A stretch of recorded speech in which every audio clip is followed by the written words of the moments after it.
Las papayas, papayas. Estas son las mañanitas que cantaba el rey David. A las muchachas bonitas se las cantamos aquí. These are the morning songs which King David used to sing. To all the pretty girls, we sing them here to you. Esperanza heard Papa and the others singing. They were outside her window, and their voices were clear and melodic. Before she was aware, she smiled, and because her first thought was that today was her birthday, I should get up and wave kisses to Papa. But when she opened her eyes, she realized she was in her parents' bed, on Papa's side that still smelled like him, and the song had been in her dreams. Why hadn't she slept in her own room? Then the events of last night wrenched her mind into reality. Her smile faded, her chest tightened, and a heavy blanket of anguish smothered her smallest joy. Papa and his vaqueros had been ambushed and killed while mending a fence on the farthest reaches of the ranch. The bandits stole their boots, saddles, and horses, and they even took the beef jerky that Papa had hidden in his pockets for Esperanza.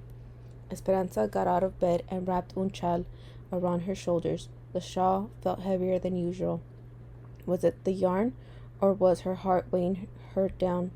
She went downstairs and stood in la sala, the large entry hall. The house was empty and silent. Where was everyone? Then she remembered that Abuelita and Alfonso were taking Mama to see the priest this morning. Before she could call for Hortensia, there was a knocking at the front door. "Who is there?" called Esperanza through the door. "It is Señor Rodriguez. I have the papayas." Esperanza opened the door. Marisol's father stood before her, his hat in his hand. Beside him was a big box of papayas. "Your father ordered these from me for the fiesta today. I tried to deliver them to the kitchen, but no one answered." She stared at the man who had known Papa since he was a boy. Then he looked at the green papayas ripening to yellow. She knew why Papa had ordered them. Papaya, coconut, and lime salad was Esperanza's favorite, and Hortensia made it every year on her birthday. Her face crumbled. "Señor," she said, choking back tears, "have you not heard? My papa is dead." Señor Rodriguez stared blankly, then said, "¿Qué pasó, niña?" "What happened?" She took a quivering breath. As she told the story, she watched the grief twist Señor Rodriguez's face and overtake him as he sat down on the patio bench, shaking his head. She felt as if she were in someone else's body, watching a sad scene but unable to help. Hortensia walked out and put her arm around Esperanza. She nodded to Señor Rodriguez, then guided Esperanza back up the stairs to the bedroom. "He ordered the papayas," sobbed Esperanza. "I know," whispered Hortensia, sitting next to her on the bed and rocking her back and forth. "I know." The rosaries, masses, and funeral lasted 3 days. People whom Esperanza had never seen before came to the ranch to pay their respects. They brought enough food to feed 10 families every day, and so many flowers that the overwhelming fragrance gave them all headaches, and Hortensia finally put the banquets outside. Marisol came with Señor and Señora Rodriguez several times. In front of the adults, Esperanza modeled Mama's refined manners, accepting Marisol's condolences. But as soon as they could, the two girls excused themselves and went to Esperanza's room, where they sat on her bed, held hands, and wept as one. The house was full of visitors, and their polite murmurings during the day. Mama was cordial and attentive to everyone, as if entertaining them gave her a purpose. At night, though the house emptied, the rooms seemed too big without Papa's voice to fill them, and the echoes of the footsteps deepened their sadness. Abuelita sat by Mama's bed every night and stroked her head until she slept. Then she would come around to the other side and do the same for Esperanza. But soon after, Esperanza often woke to Mama's soft crying, or Mama woke to hers, and then they held each other, without letting go, until morning. Esperanza avoided opening her birthday gifts. Every time she looked at the packages, they reminded her of the happy fiesta she was supposed to have. One morning, Mama finally insisted, saying Papa would have wanted it. Abuelita handed Esperanza each gift, and Esperanza methodically opened them and laid them back on the table. A white purse for Sundays with a rosary inside from Marisol, a rope of blue beads from Chita, the book Don Quixote from Abuelita, a beautiful embroidered dresser scarf from Mama for some day. Finally, she opened the box she knew was a doll. She couldn't help thinking that it was the last thing Papa would ever give her. Hands trembling, she lifted the lid and looked inside the box. The doll wore a fine white batiste dress and a white lace mantilla over her black hair. Her porcelain face looked wistfully at Esperanza with enormous eyes. "Oh, she looks like an angel," said Abuelita, taking her handkerchief from her sleeve and blotting her eyes. Mama said nothing but reached out and touched the doll's face. Esperanza couldn't talk. Her heart felt so big and hurt so much that it crowded out her voice. She hugged the doll to her chest and walked out of the room, leaving all the other gifts behind.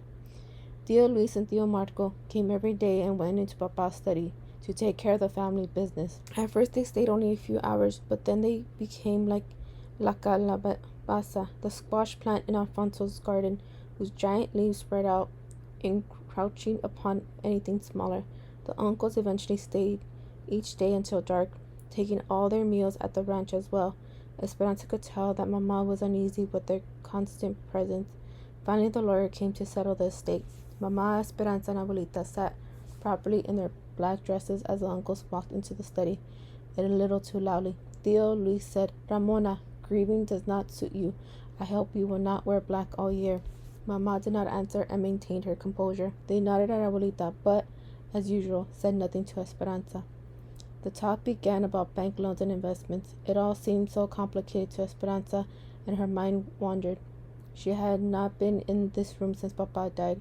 She looked around at Papa's desk and books, Mama's basket of crocheting with the silver crochet hooks that Papa had bought her in Guadalajara, a table near the door that held Papa's rose clippers, and beyond the double doors, his garden. Her uncle's papers were strewn across the desk. Papa never kept his desk that way. Tio Luis sat in Papa's chair as if it were his own, and then Esperanza noticed the belt buckle, Papa's belt buckle, on Tio Luis's belt. It was wrong. Everything was wrong. Tio Luis should not be sitting in Papa's chair. He should not be wearing Papa's belt buckle with the brand of the ranch on it. For the 1,000th time, she wiped the tears that slipped down her face, but this time they were angry tears. A look of indignation passed between Mama and Abuelita. Were they feeling the same? "Ramona," said the lawyer, "your husband, Sixto Ortega, left this house and all of its contents to you and your daughter. You will also receive the yearly income from the grapes. As you know, it is not customary to leave land to women, and since Luis was the banker of the loan, Sixto left the land to him, which makes things rather awkward," said Tio Luis. "I am the bank president, and I would like to live accordingly. Now that I own this beautiful land, I would like to purchase the house from you for this amount." He handed Mama a piece of paper. Mama looked at it and said, "This is our home. My husband meant for us to live here. And the house? It is worth 20 times this much. So no, I will not sell. Besides, where would we live?" "I predicted you would say no, Ramona," said Tio Luis, "and I have a solution to your living arrangements. A proposal, actually. One of marriage." "Who is he talking about?" thought Esperanza. "Who would marry him?" He cleared his throat. "Of course, we would wait the appropriate amount of time out of respect for my brother. 1 year is customary, is it not? Even you can see that with your beauty and reputation and my position at the bank, you would be a powerful couple. Did you know that I, too, have been thinking of entering politics? I am going to campaign for governor, and what woman would not want to be the governor's wife?" Esperanza could not believe what she heard. Mama married Tio Luis? Marry a goat? She looked wide-eyed at him, then at Mama. Mama's face looked as if it were in terrible pain. She stood up and spoke slowly and deliberately. "I have no desire to marry you, Luis, now or ever. Frankly, your offer offends me." Tio Luis's face hardened like a rock, and the muscles twitched in his narrow neck. "You will regret your decision, Ramona. You must keep in mind that this house and those grapes are on my property. I can make things difficult for you. Very difficult. I will let you sleep on the decision, for it is more than generous." Tio Luis and Tio Marco put on their hats and left. The lawyer looked uncomfortable and began gathering documents. "Vultures!" said Abuelita. Can he do this? Asked Mamá. Yes, said the lawyer. Technically, he is now your landlord. But he could build another house, bigger and more prestigious, anywhere on the property, said Mamá. It is not the house that he wants, said Abuelita. It is your influence he wants. People in this territory love Sixto and respect you. With you as a wife, Luis could win any election. Mamá stiffened. She looked at the lawyer and said, Please, officially relay this message to Luis. I will never, ever change my mind. I will do that, Ramona, said the lawyer. But be careful. He is a devious, dangerous man. The lawyer left and Mamá collapsed into a chair, put her head in her hands, and began to cry. Esperanza ran to her. Don't cry, Mamá. Everything will be all right. But she didn't sound convincing, even to herself, because all she could think about was what Theo Luis had said, that Mamá would regret her decision. That evening, Hortensia and Alfonso sat with Mamá and Abuelita discussing the problem. Esperanza paced and Miguel quietly looked on. Will the income from the grapes be enough to support the house and the servants? Said Mamá. Maybe, said Alfonso. Then I will stay in my home, said Mamá. Do you have any other money? Asked Alfonso. I have money in the bank, announced Abuelita. And then more quietly she added, Luis's bank. He would prevent you from taking it out, said Hortensia. If we need help, we could borrow money from our friends, from Señor Rodriguez, said Esperanza. Your uncles are very powerful and corrupt, said Alfonso. They can make things difficult for anyone who tries to help you. Remember, they are the banker and the mayor. The conversation continued to go in circles. Esperanza finally excused herself. She walked out to Papa's garden and sat on a stone bench.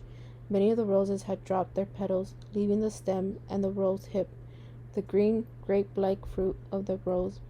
Abuelita said the rose hip contained the memories of the roses, and that when you drank tea made from it, you took in all the beauty that the plant had known. Those roses have known Papa, she thought.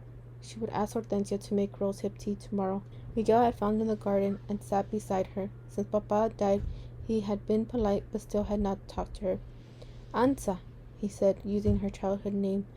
Which rose is yours?